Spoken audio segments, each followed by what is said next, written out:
Hi, everybody, and welcome to the Rare Book Cafe, another edition of the Coffee Break Edition. Here I am with my cup of Kona. Good morning, Lee.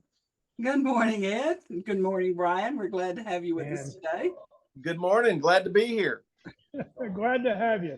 Our guest today is Bryan Young from Grayshelf Books in Tomball, Texas. Hello, Bryan. Hello. How are you doing, Ed? How's Hawaii? It's all the way down to 80 degrees here today. I bet.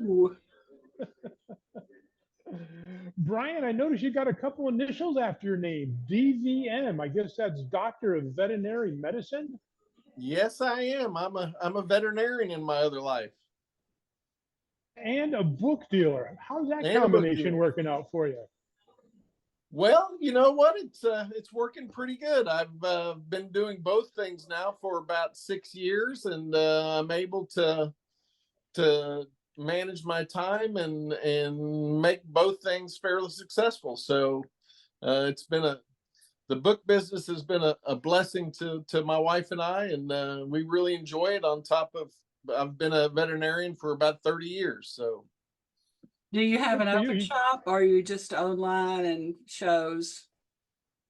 We are almost 100% online. We just do online selling and shows. We do about 3 or 4 shows a year. Okay. No bookcases in the waiting room of the veterinary office. No. My veterinary office is completely mobile, so unfortunately, I don't have an office to put more books into, and I probably need an office for more books. The book business seems to grow. Well, you've got quite a shelf of books there behind you. What's your specialty? We do modern first editions. We specialize in literature, science fiction, and horror. We dip in, and we dip into some of the other genres as well. But that's our main focus. Well, we wanted to have you on the show for a number of reasons. A, you're going to be attending the Florida Antiquarian Book Fair on March 1st through 3rd in St. Petersburg, Florida. That's going to be held at the at the Coliseum. At the Coliseum in St. Petersburg, Florida. But last week we had a guest on the show, Sean Lynch, and he brought your name up. And we were talking about mentors, and it's so exciting to see book dealers bringing others into the business. Well, Sean and I have gotten to know each other over the last few years, and we've done some business together. We've discussed the book business a lot. I think he might have learned 1 or 2 things from me, and I certainly have learned a number of things from him. And last year, I encouraged him to come to Florida to the fair. He wasn't able to do it last year, but this year, luckily for us and our attendees, he's going to be able to be there. He's also kind of a modern first dealer, and has got some really nice stuff. Places a really good guy. I think everybody will enjoy him there at the fair. Yeah, we were impressed with the things that he showed us that he's bringing. Looking forward to seeing those. He's got some nice stuff. I try to buy stuff from him all the time when he lets me. Oh, I think it has frozen up. It's frozen. But for now, Bryan, what are you bringing? We're bringing again stuff in our specialties, with modern first editions, and I'll show you a few things. You want me to go ahead and show them? You ready? Yes, go ahead. Okay, Lee. First thing is we have a really nice set of Harry Potter. This is the deluxe edition. We have a set of 3 volumes.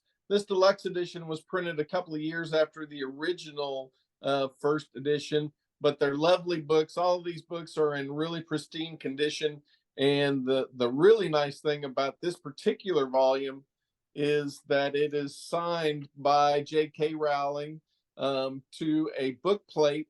But the nice thing about this book plate is it's the Bloomsbury book books for young children book plate. So adds quite a bit of nice provenance to the book as well. Like I said, it's a set of 3 of the deluxe edition, the first 3 books in the series. Is it illustrated? It is illustrated. The deluxe edition does have some illustrations in it, and just a beautiful book in really nice, pristine condition. Good. That should be very popular. We have grandchildren would like to have that.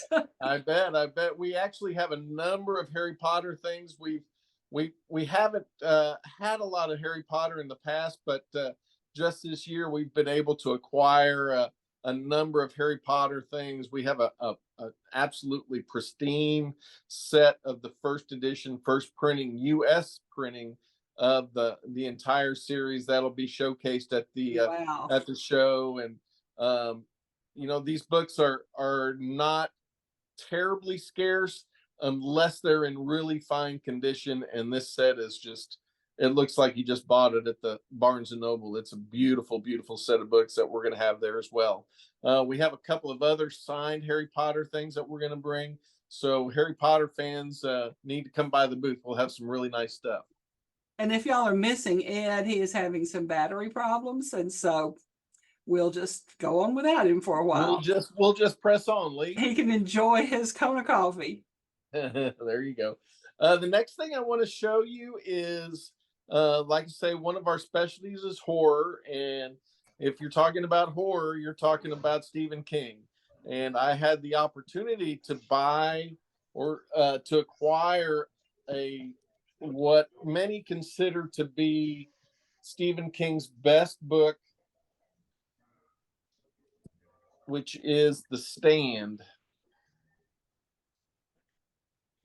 And The Stand, it's not an extremely rare book, again, unless you get into condition. And the condition of this particular volume is fine.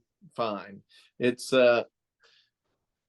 the dust jacket is completely clean. The book is completely square. And the problem with this book, because it is kind of a wide volume, is of many times this spine will be cocked. Yeah. There's no slant at all to the spine. The pages are in beautiful condition. It's just rare to see this particular title in such pristine condition, and we're just really fortunate to be able to acquire it. We'll be showing this book. We'll have a copy of Carrie, a copy of The Shining. We'll have a number of Stephen King's best works and early works, a few of them signed, including that Carrie, which is a beautiful first edition signed by Stephen King. We'll have that there as well. So a number of Stephen King things for that Stephen King fan at the fair.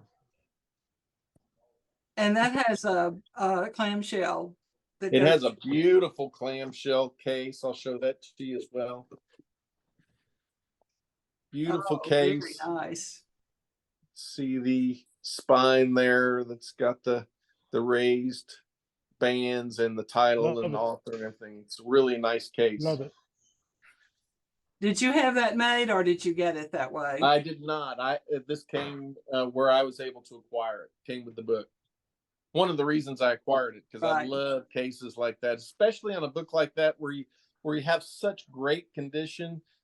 We have those cases made all the time for our books that we acquire. Just when you have a book like that that's in such great condition, you want to make sure that it stays that way. And I love to either have those cases made or acquire books in those cases. Right.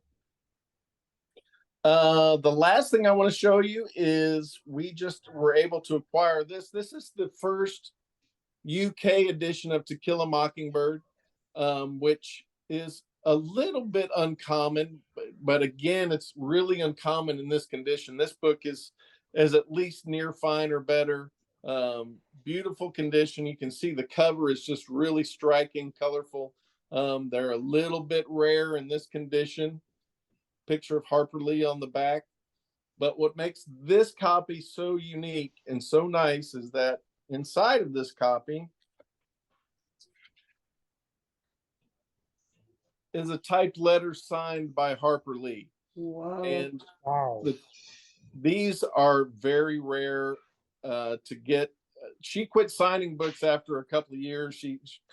One of the letters I saw online was a letter stating that she wasn't signing the customer's book because she no longer signed books. So it's rare to have just the Harper Lee signature, but it's even rarer to have a typed letter, one that she typed and signed. And the other nice thing about this particular letter is this letter talks about To Kill a Mockingbird and what a difference what a change it made in her life. So it's a really unique piece of ephemera to go along with a beautiful first UK edition of the book. And we're excited to be able to present that at the show. We'll also have another a US edition of To Kill a Mockingbird with us that's just got a signed card laid in. So a couple of different signed To Kill a Mockingbird items for one of the classics of American literature. I know when the 40th anniversary edition came out, they hauled her around to some signings. Yes, she did sign that 35th. Yeah, and I found one at a estate sale one time for $2. Oh yeah, it was a great find. That is a great find. And I, certainly would have paid more, but they had a $2 sign on the bookcase. And when I got up to pay for it, I said, "Are all of these $2?" And they said, "Yes, they're all $2." So you pay quickly and get out of there. That's right. Yeah. That's right. I have a 35th anniversary signed copy around here somewhere. I've got about, I don't know, 100 boxes of books that a lot of booksellers have that haven't been gone through yet, but I know I've got one in there somewhere. Maybe I'll try to bring that one up too for the show. Yeah. Bryan, as collectors, we always try to purchase the best book that we can afford. Right. Just out of curiosity, what would you say the multiplier is between a fine, a very good, and a good book? Well, Ed, I would say that it's variable depending on the title, because sure, and of course, people's definition of good, fine, and very good. Excuse me? And sometimes, how booksellers define good, very good, and fine. There are some variables in there, admittedly. Yeah, absolutely. So as far as the multiple goes, it depends on the volume. It depends on how many copies of each condition grade are out there. For example, that copy of The Stand that I showed just a little bit ago, you might not have seen it. You might have been off there for a minute, but it's that book, although it's not real common, but a fine copy is really rare, and that's what gives that particular volume that I showed its value.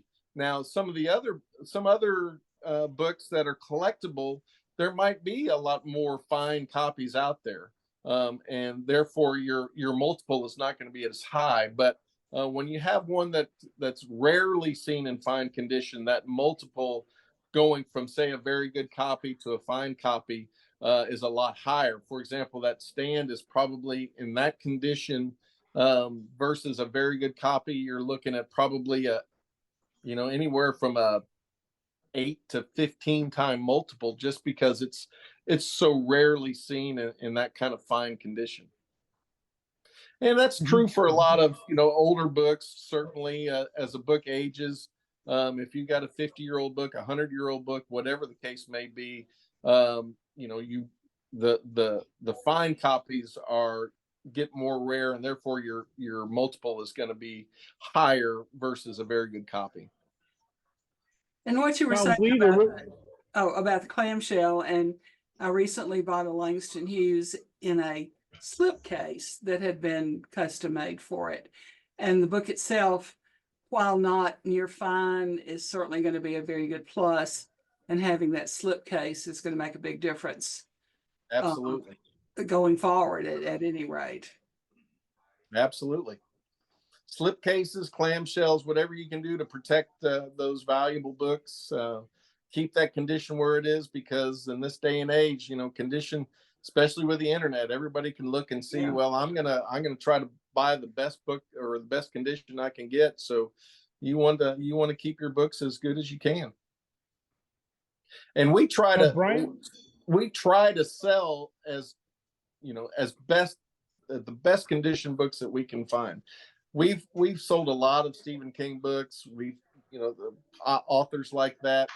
But when you get something really rare like this stand copy and the carry that I mentioned earlier, you want to make sure that you keep them as good as you can. And that's where those slip cases and clamshells really help.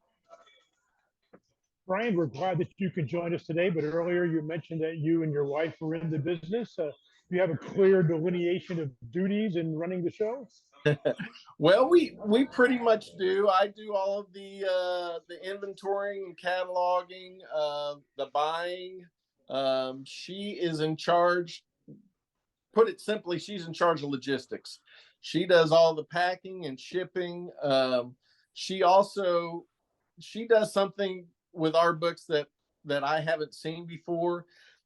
Every book that we sell online and ship to somebody, she packs them very carefully and does a really nice job packing.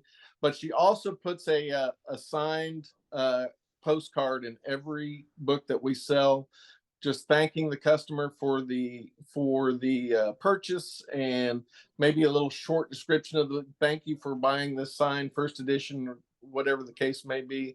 And I think it's a nice touch to have that personal postcard. She's writing 2 or 3 of those a day to put in our boxes that go out, and I think it's just a really nice touch. So but basically she's logistics, and I'm in charge of making sure we have books to sell, and then in charge of making sure that we get them online and listed.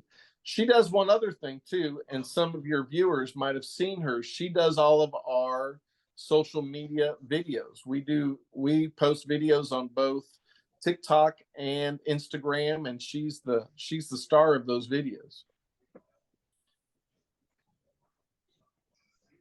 I think Ed's are you still with us, Ed?